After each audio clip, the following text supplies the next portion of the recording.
A pesquisa começou com a busca da arte clássica. Eu queria entender como que os artistas, os grandes artistas, grandes mestres, criavam, né? Então eu fui em busca de estudar o Renascimento. Então isso influenciou muito quando eu entrei no digital. E lá eu tive contato com escultura de argila, então eu acho que isso é muito importante quando você une as duas coisas, né? Chiaro escuro, que fala do luz e sombra, o carvão. Isso me fez ter força na hora de criar tanto as pinturas quanto as esculturas.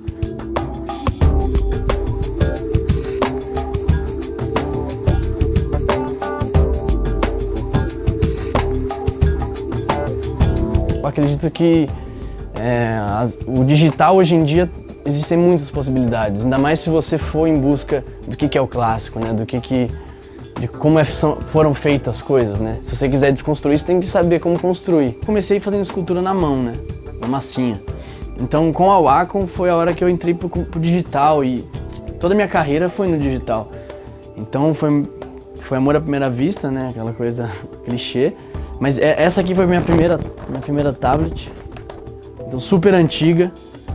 Mas continua funcionando e tipo, capaz de fazer quase as mesmas coisas que eu fazia antes. Com a evolução, né, da Cintiq, por exemplo, que é a que eu estou usando agora, te dá um outro contato de você poder desenhar direto na tela, então só melhora, né? Não tem, só deixa o processo mais intuitivo, né? Para mim é super importante e eu não sei, eu recomendo os artistas, né, novos que querem pensar em escultura digital, realmente você tem que ir atrás da sua.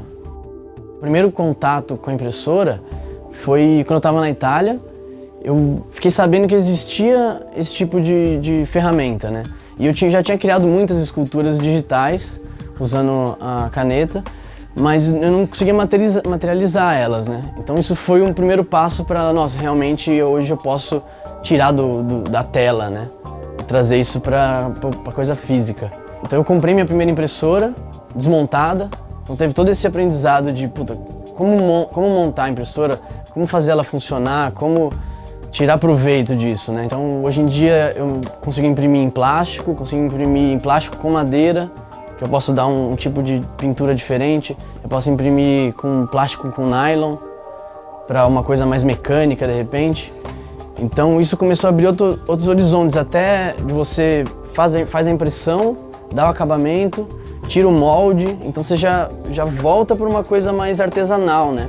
De aprender a mexer com molde. Você estava numa coisa totalmente digital, usando a Wacom, usando o computador, aí você imprime e vai para uma coisa que você tem que usar lixa, resina, molde. Então eu acho que é muito legal, né? Você poder realmente ter uma união do digital com o analógico, assim, tipo, sabe, em 3 horas você tem uma coisa física.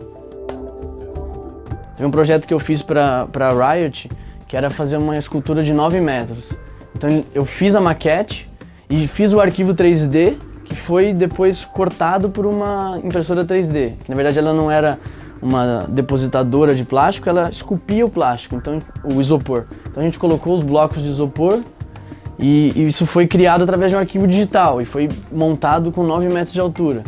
Então não tem muito, não é possível. Se não couber na impressora, segmenta em várias peças. Aí de novo você volta para o artesão, né? Você segmentou, fez várias peças, depois tem que colar, lixar. Então você volta para a coisa da arte tradicional. Então isso fica tudo interligado. Eu criei um gorila, né? Modelei um gorila e soltei ele na internet. Existe um site chamado Thingiverse, que você joga o seu arquivo lá para as pessoas baixarem. E o engraçado foi que eu coloquei lá e em 2 horas ele foi baixado na Califórnia e em Nova York. E foi impresso. Então os caras postaram logo depois a foto do gorila impresso em outra impressora. Então isso é muito legal, você consegue fazer um teletransporte quase, né, do seu arquivo. Ele é impresso lá em outro país. Um projeto mais artístico que eu quis fazer, eu baixei um arquivo do Louvre, a Vênus de Milo, peguei o modelo dela e fiz intervenções nela. Então eu usei uma coisa que foi feita há muito tempo, manipulei ela no computador e tentei criar novas formas. Como ela é a beleza, né, feminina, eu criei desconfigurei essa forma, fiz uma versão mais gorda, fiz uma versão mais torta, fiz uma versão mais magra. Então isso é como reutilizar da arte, né? E aí depois eu dei um acabamento de metal para ela parecer uma coisa mais rústica, né? Clássica, só que é impressão 3D. Então eu fiz uma releitura, né, de uma coisa que já existe. Chegou um momento que eu estava criando muitas esculturas que não tinham muita funcionalidade, né? Então eu resolvi, por exemplo, tem uma cabeça de um gordinho que eu resolvi transformar ela num vaso. Então isso você já começa a dar uma utilidade, né? Você sai daquela coisa de uma escultura para ver e realmente ela tem que dar uma função.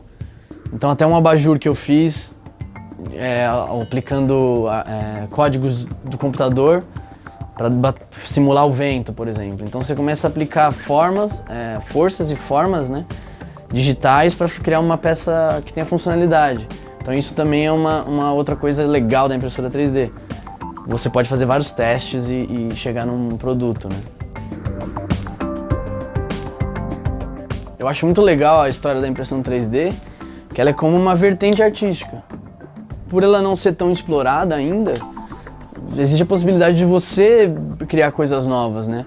E o legal também é que eu aprendi muito com os erros, né? Então, às vezes você deixa uma escultura fazendo durante a noite, quando você chega ela já virou outra coisa. Esse é um bom exemplo. Aqui eu fiz uma peça que a ideia era imprimir duas versões, só que uma delas deu erro. O resultado é esse, é o processo que deu erro, que a máquina errou, digamos, e eu chamo isso de estrutura, que tanto como a estrutura que a máquina criou, como a estrutura anatômica do ser humano aqui, que deixa... Realmente, eu modelei isso sem pensar que ia parar em pé, e acabou parando em pé, pela parte anatômica da peça, né? Então acho que é toda uma vertente artística que dá pra você criar em cima. Nesse meu primeiro tutorial para Wacom, eu quero criar uma peça, uma escultura que ela vai ser útil depois. Então tem toda essa transformação de você usar a ferramenta, a mesa digitalizadora, né? Ela é muito potente, né? Para você criar, esculpir. Por que não fazer na mão? Porque você pode fazer no computador e você gera um arquivo digital e depois ele é impresso. Então é falar sobre todo esse processo, desde a parte artística até a parte técnica, né? De você gerar o arquivo, jogar na impressora, ela imprimir. Então você já saiu daquela coisa digital e ir para o analógico e dar continuidade, né? E gerar um produto depois, né? Acho que é isso que é interessante da escultura digital e da Wacom e da impressão 3D também. Que é você gerar um produto, você não só criar uma escultura bonita, mas você dá utilidade, passa por todo o processo, depois pode imprimir ela em série, né? Então eu quero falar sobre isso, sobre todo o processo, sobre como tirar proveito de uma impressora de baixo custo, né, digamos, que você pode ter em casa.